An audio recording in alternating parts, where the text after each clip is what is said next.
How's it going, guys? Swiftdeathshotz again, and I promised you this weekend a Shaddoll build, and here we go. I have ready for you.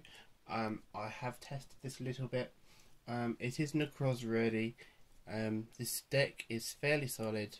It also is good for the mirror and BA still, and particularly ritual beasts, which are doing the rounds right now. The deck itself is still a little susceptible to your Senju, so you might want to consider that in your side deck. Other than that, I think it's a fairly solid build, and it carries on with being fast, a fast deck, one to push through beyond Nekroz and Quilly to do the OTK.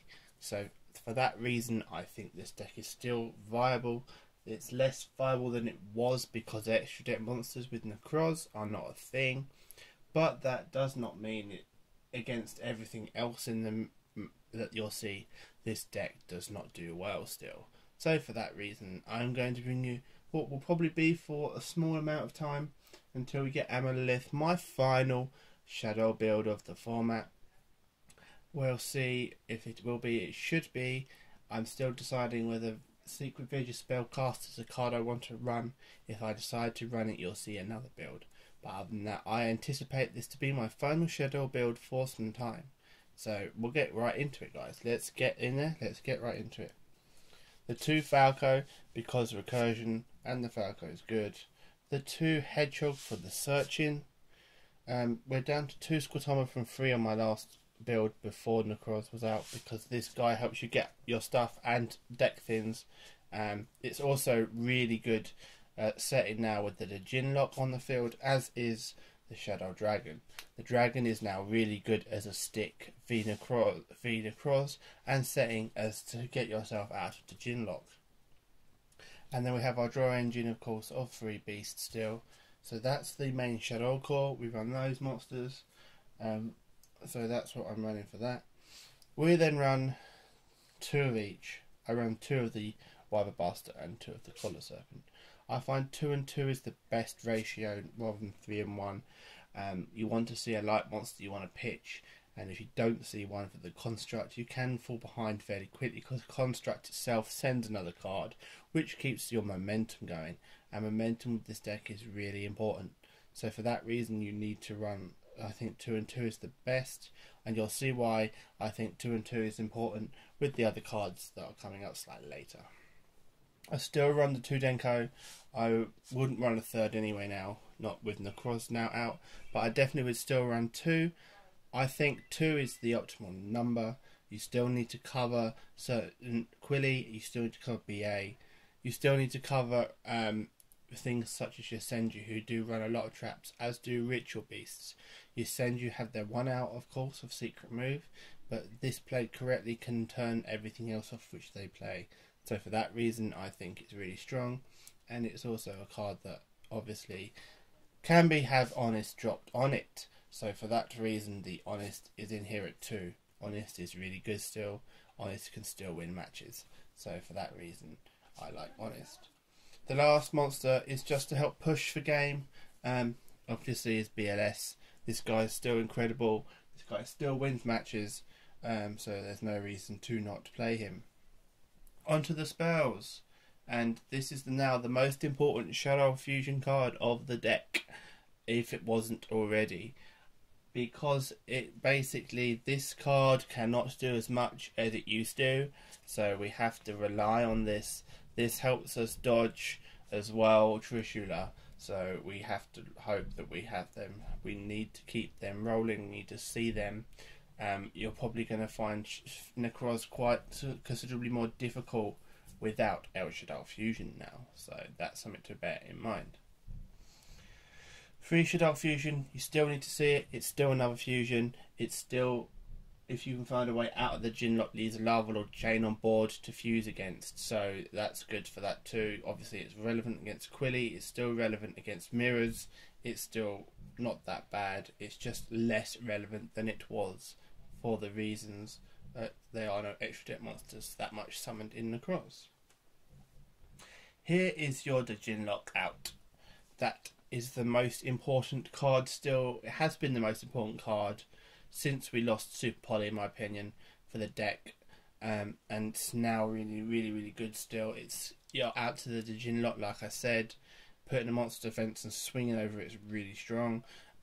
Taking control of the monster and then tributing it for a beast so you can do stuff is also really good. This card is really good, so there's not much, and it helps push for OTKs. So there's not too much you can say other than how strong it is. We have 2 hidden armory because I run the Snatch, and Snatch wins matches against Nekroz. It really does win matches against Nekroz. I snatched Trishula for game last weekend and won, and then I first turn killed in game 2. So this card wins matches because you get to do stuff with it. And something that a lot of people have been talking about but kind of have disregarded, which has actually been incredibly powerful since its release in January, is the Mask Hero stuff. And to Mask Change 2, I was running 3 guys before Nekroz because I wanted to see it. I wanted to stop those Quilly cards from hitting the extra deck, which it does perfectly. It also stops the tellers really nicely as well. It's less good against Jisenju. It's less good against Ritual Beasts, which is also the other reasons why it's been put down to 2. But it's still really solid opening. It's a really solid opening against Nekroz and Volcanics 2 of this format, which are still running around. So never underestimate a walk-in defit macro on your side of the field at 24. So for that reason, it's really strong. And the other spells, just to run Allure, the 1 Snatch, and the 1 Regeki, because Regeki is another out to the Djinn lock, which we need to run. And then we have 4 traps. I had 1 before. I bumped it up to 4, which is why the Denko does not need to be higher than it is. The 1 Shaddoll core, because this card's really good. We need this card. And here's the new stuff, guys. The 3 Emptiness. I think the Shaddoll deck initially, when it ran Emptiness, was really powerful. But with Fire Lake being a thing, this card became less relevant in Shaddolls. Now, however, with Fire Lake going down, with BA being less of an issue for Shaddoll than it presently used to be, this card, and better against Nekroz, which is the new running away with the new format already, let's be honest. People want to get it, people want to bring it in. This is the card to play. This is the card in Shaddolls. If you can put this on board first turn with a face-up dragon, and they cannot respond with an MST at any point for their first 3 turns, you should win. You have 2 Squirtama in the deck. You have the beasts. You have the dragons. You have stuff. You get to turn off this on your own volition as well with your deck by matter of tribute monsters, by having beasts, and then you can push the game by using econs to take stuff. This card is terminal to Ritual Beasts. It is terminal, guys. I cannot stress it enough. Having showed you the Ritual Beast combo, this card is the single most biggest threat to Ritual Beasts and to Nekroz of this format. It is really good. It is so powerful, and you can main 3, and you can go first and put a construct and a dragon on board with a Seti Telly and not worry about anything at all. Having this, an E-Telly, a construct and a Chaos Dragon on board is going to win you the game in most situations against Nekroz. I don't care what Nekroz players say. They say they've got outs to it. I don't care what they say. They're going to stall with Valkyrius. They can't summon anything. This card will win you games. I promise. Okay, so that's the main deck now. That's what I'm going to run. There are other things you could potentially run in this deck now that I just don't have space for when I want to play Mask Change. That's the main reason.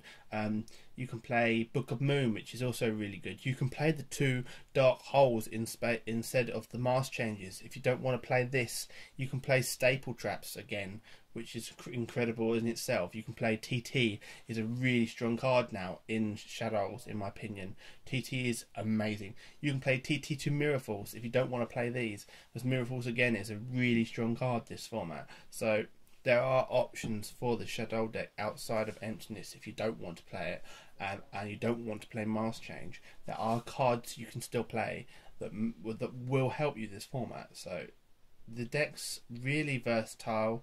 It still can put out a first turn kill. I did it last weekend against Nekroz. I put a first turn kill out. You can still do it with this deck, and it just has so many options available to it. So for that reason, I'm running this build. Anti-Nekroz, it's anti-Ritual Beast, which are the two decks people are playing the most right now. So for that reason, I'm running all this, guys. I'll show you the extra deck. I'm not going to show you a side because I believe sides are relevant to your more locals and to any tournaments that are coming up you may be going to. So I'm not going to show you a side for that reason. But other than that, here's the Ragnar Zero's in here because Quilly. The Exton Knights in here because Quilly are still the biggest problem for this deck. They really are still. It's just this deck became worse because of Quilly.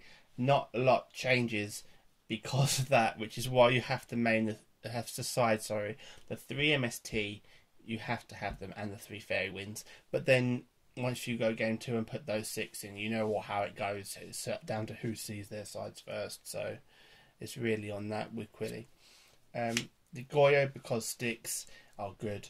This card is massive. This card gets over Trishula as well. So sticks. I'm back to an Arcanite Magician instead of a Dark Strike Fighter because this card can pop stuff, and that's the sole reason. This body's okay. It's a light target. I would rather make another construct once its effect's been resolved, and it's a spellcaster. So for that reason, I've gone back to this. Yahtzee's really good right now. Yahtzee's really powerful. Only Trishula and Valkyris in the main deck can get over this guy. So yeah, and Trish can't even target it with its effect. So it has to swing over. So that's really good. Again, the Black Rose because clear boards. I'm running a Scrap Dragon because Quilly, because I want to get rid of Scout. And it's more removal from board. It's just a 28. It's really good.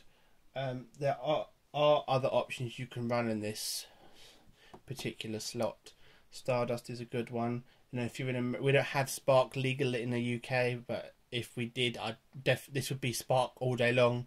Particularly with Vanities in the main deck, I would be running Stardust Spark if we had it legalized over in the Europe zone, but we don't. So it will be Scrap Dragon for the moment. Same for Red Hot Archfiend. We don't have that, or I might consider that too. So then I have fusions to Dark Law because Dark Law is like amazing. He's really good. I've won so many games with him. I banished 8 cards out of one Quilly match, though I did lose because he topped at the right moment, but that's not the point. The only thing, this card is really susceptible to monsters and destruction, so the only way that you're going to see this leave the board invariably is going to be it's going to get eclipsed, booked, dark hold, or Geki'd. Like I made this first turn game 3 against game 1 against Nekroz last week, and he had the dark hole in hand, so that sucked. But other than that, it's really powerful. The 2 Winders, because the Tellarknights are still a thing, because Ritual Beasts are still a thing, and they need to do their thing multiple times, and Winder is a horrible card against Ritual Beasts because their trap cannot blow it up. So for that reason, Winder's really good. Construct, 3 Construct. We have enough light targets we need to send. This card still does horrible things to lots of different cards. It's a stick, and you've got Vanities in the main. This card's effect, combined with it being a stick and being in the main and a light target, so if it goes into it, you can drop an Honest from hand with the Vanities up. So this card's really good right now, still really good. And then I only run the last one, was the Earth target. I don't know if I will continue to run the Earth target, because I had outrun math in the main, but its effect's really powerful. I still get it off the core. This might turn into the fire one instead, but I'll think about things and see where we go with that. But other than that, that's my deck. That's my extra deck and my main deck. I hope you guys enjoyed this video. Like I said, there probably won't be another Shaddoll build for some time, but that's where I am at with this. You could look at the rank 4s again, and since Quilly's become less relevant, you could drop the Ragn 0. I guess you would want to run instead. I don't think Castell's that great this format, because if it's putting stuff back into the deck and Nekroz can search it, you want to take stuff. So I say that 101 is probably better. They don't get to reborn that card from the graveyard. It's on you as a material. They have to do stuff main phase 2 after battle phase to get to that card. So for that reason, 101 is better than Castell this format in my opinion because of that. So that's why really. So yeah, you can have a look at it, see what you think. This is personally how I'm going to run things. I still fear Quilly. Quilly's still at my locals. It's still prevalent. So we'll go with this and see how things go. But I hope you liked this. I hope you liked the ideas that I've put through, ideas that are around. So I'll bring you some more like card discussions, I think, in the coming weeks, because Nekroz is a big deal at the moment. There's some cards that I find that I think that are really, really good. So I'll just bring you some 2-3 minute discussions on some cards, each card. So we'll go with that. Other than that, guys, this is Swiftdeath out. I hope you enjoyed this, and I'll try and bring you some more content soon. Bye.